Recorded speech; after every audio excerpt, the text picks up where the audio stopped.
Hello friends, hello subscribers. As promised from a video uploaded yesterday, I'm showcasing today the most excellent CZ 550 Safari rifle. This one being chambered in .416 Rigby. These are really quite a lovely rifle. The fit and finish is excellent.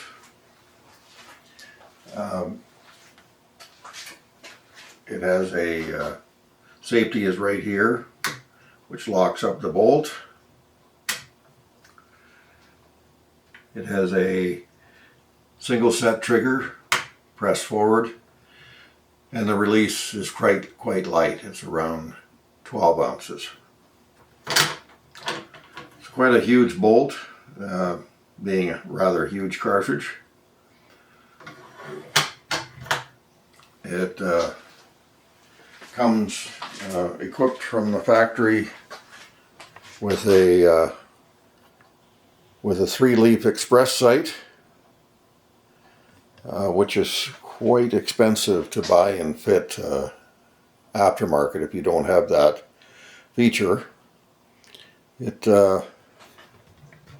I'm going to move the camera slightly because of background problems. It has a large hood front sight with an aperture in the top of the hood to allow light into the rifle, light into the sight. As we know, with a lot of Model 70 Winchesters and other rifles, the sights are often removed because the hood shades the front sight so much. This sight is replaceable. There's a little detente and the sight slides out, so that if you were using a different load combination, you could have the rifle still properly sighted. The rifle is quite pretty. It's got quite nice wood. As I said a moment or two ago, the fit and finish is quite good.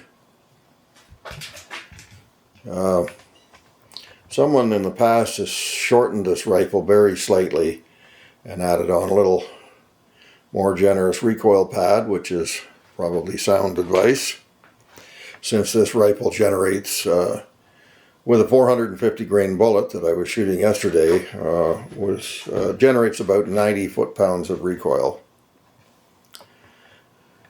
Here we have a Woodley bullet.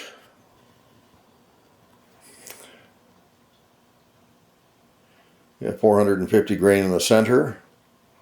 To its left is a 308 180 grain, and to its right a 223 or 224 diameter bullet of 62 grains. The .416 Rigby, as you can see, is a huge cartridge. The charge I was shooting yesterday was around 100 grains of powder. To the .416's left is a 308 Winchester case, and to its right a 223 cartridge. The rifle itself is actually an iteration of the earlier Bruno 601, which is a Magnum Mauser. It's got a longer bolt than a traditional Car 98. These rifles are supposedly towards the end of the run in 2020, when they were discontinued. Supposedly the fit and finish and quality had declined somewhat. However, this one is an earlier model, probably from the mid-1990s. And fit and finish is excellent. Overall quality is excellent. The bolt is very smooth. And this rifle is amazingly accurate, astoundingly accurate. This is the group I shot yesterday. Now, mind you, it's a 3-shot group, but it measures .169 center to center, which is astoundingly bench rest quality group. It's really remarkable given the fact that this rifle generates nearly 90 foot-pounds of recoil with a 450 grain bullet and 100 grains of powder. Now, the 416 cartridge was developed in around 1911 for African hunting of dangerous game, and it was loaded to quite mild pressures. Now, this rifle, I'm not recommending any load information, but this rifle is extremely stout and can take quite high pressures. So if one were hand loading for it, one could certainly very safely get quite a bit higher velocities than the earlier loadings from the early part of the 20th century. So if one is looking for a big game dangerous rifle, a dangerous game rifle for big game in Africa, this could be a good choice. Unfortunately, it would be in the used market. However, I'm sure you, like myself, may be able to find one at auction or in a quality gun store.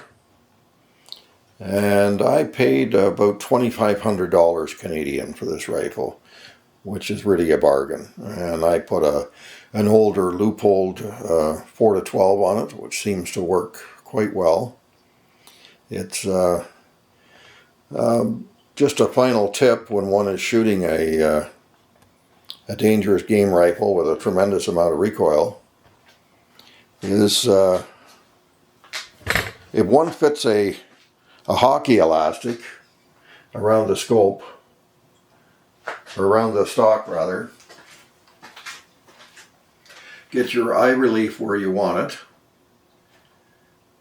and put a hockey elastic around the stock anywhere where you wish so that your eye relief is right, and that's a reminder to put your face no further than beyond that point, because it's very easy to get excited and slide forward too much, and this particular rifle will give you a case of Magnum eyebrow that you will never forget. Well, at any rate, thanks so much for tuning in. I apologize for the slurred speech. I'm hoping to get out to the range again with this rifle fairly soon. Bye-bye.